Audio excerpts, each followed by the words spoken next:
मुझे श्री कृष्ण मिल गए, इसको आप किस भाव से देखोगे? कि मेरे संग कृष्ण बैठते होंगे, मेरे संग कृष्ण खाते होंगे, मेरे संग कृष्ण सोते होंगे, मेरे संग कृष्ण डोलते होंगे, इसको आप समझोगे कि इनको कृष्ण मिल गए? नहीं। सब लोग बिल्कुल सावधानी से सुनिएगा। कृष्ण प्राप्ति के लक्षण क्या हैं? सबसे पहला, आपका हृदय प्रेम से अथाह भर गया हो। प्रेम से अथाह भर गया हो मतलब किसी सामान्य सी स्थिति को देखकर के भी आपका चित्त दया से भर जाता हो, आपके नेत्र सजल हो जाते हो, समझ जाना आपको कृष्ण मिल गए हैं। दूसरा लक्षण, दूसरा,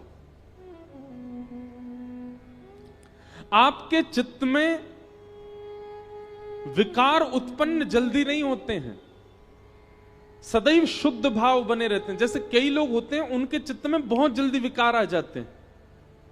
किसी के सुंदर रूप को देख लिया तो काम प्रकट हो जाता है, किसी के अति धन को देख लिया तो लोभ प्रकट हो जाता है, किसी की व्यंजनों को देख लिया तो उसके प्रति आसक्ति प्रकट हो जाती है,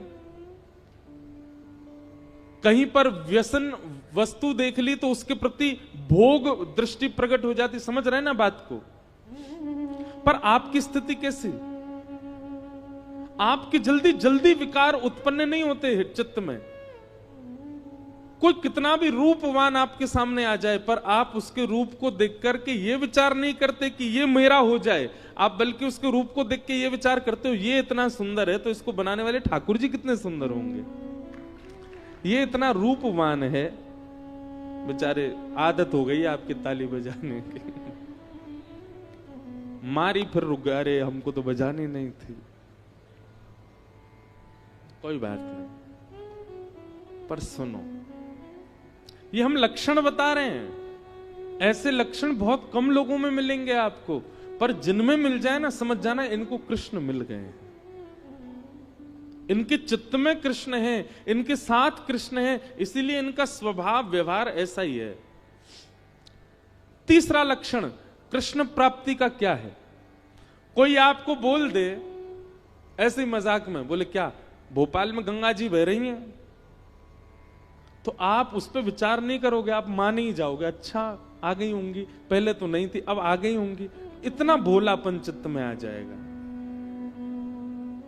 आप चतुराई भूल जाओगे, आप अत्यंत सहज हो जाओगे, अत्यंत भोले हो जाओगे, समझ जाओ कृष्ण मिल गए। कोई आपको कह देगा कि आज सूर्य चंद्र एक दूसरे के गले में गलवैयां डाल करके आकाश में बैठे हैं, तो आप मान लोगे इस बात को, आप उस पर चिंतन नहीं करोगे, अच्छा होगा ऐसा, समझ जाओ कृष्ण मिल गए।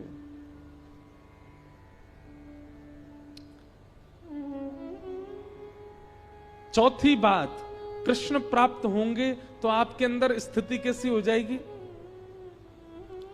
व्रत करना, नियम करना, जल्दी उठना, कथा सुनना, कीर्तन करना, साधन करना, इनको आप नियम की तरह नहीं करोगे, इनको आप सौभाग्य की तरह करोगे। ये मेरा सौभाग्य है।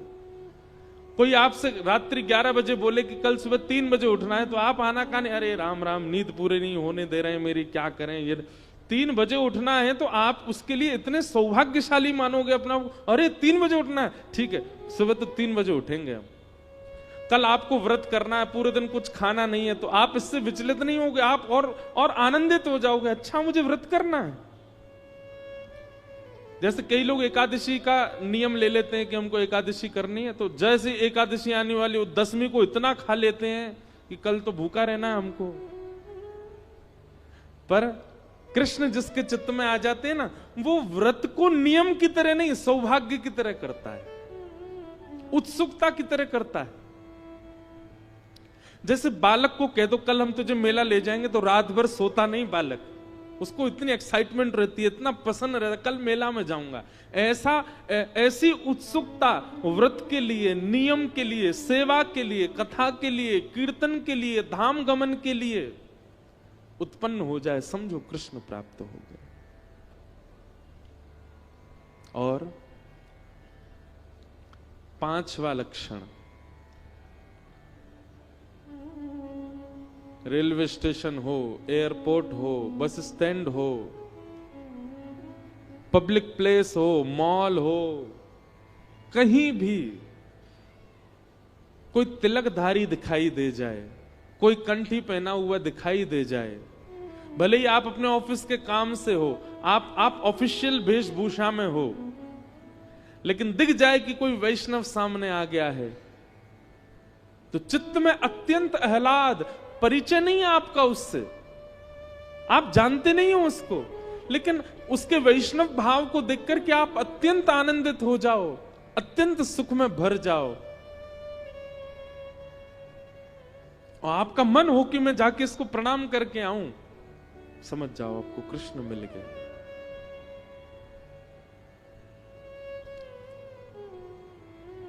यह कुछ लक्षण हैं कृष्ण प्राप्ति के। कृष्ण मिल जाने का मतलब कृष्ण संग रहेंगे नहीं। मीराबाई अकेली विचरण करती थी, पर उनके हर पद में यही है, मेरे तो गिरधर गोपाल, मीरा के प्रभु गिरधर नागर। मतलब प्रत्यक्षता में दिखते नहीं है, पर उनके स्वभाव और उनके अनुभव और उनकी क्रिया से पता चलता है कि मीराबाई के साथ कृष्ण हरदम है। ऐसे ही हमारा स्वभाव, हमारे लक्षण, हमारे गुण, हमारी चाल चलन, क्रिया बताती है कि हमारे साथ कृष्ण है कि नहीं।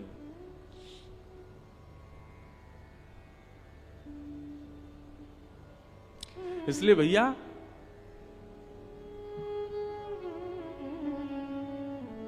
कृष्ण प्राप्ति का मतलब प्रत्यक्ष श्री कृष्ण संग रहे नहीं, आपके स्वभाव में, आपके गुण में, आपके व्यवहार में, आपके विचारधारा में परिवर्तन इस प्रकार का हो जो हमने बताया, समझो कृष्ण प्राप्त हो गए।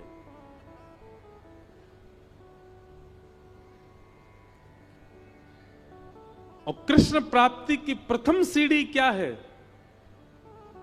नाम जप, नाम संकीर्तन, ठाकुर जी के नाम का निरुध्यासन, स्मरण और निरंतर उसी का चिंतन, उसी से ही यह गति पकड़ेगी। पहला गेर ही है नाम जप, और उसी नाम को ही श्रीमद् भागवत में कहा गया परम सत्य, सत्यम परम धीमहि। हम ऐसे परम सत्य भगवान श्री कृष्ण के नाम को प्रणाम करते हैं, नमन करते हैं, वंदन करते हैं।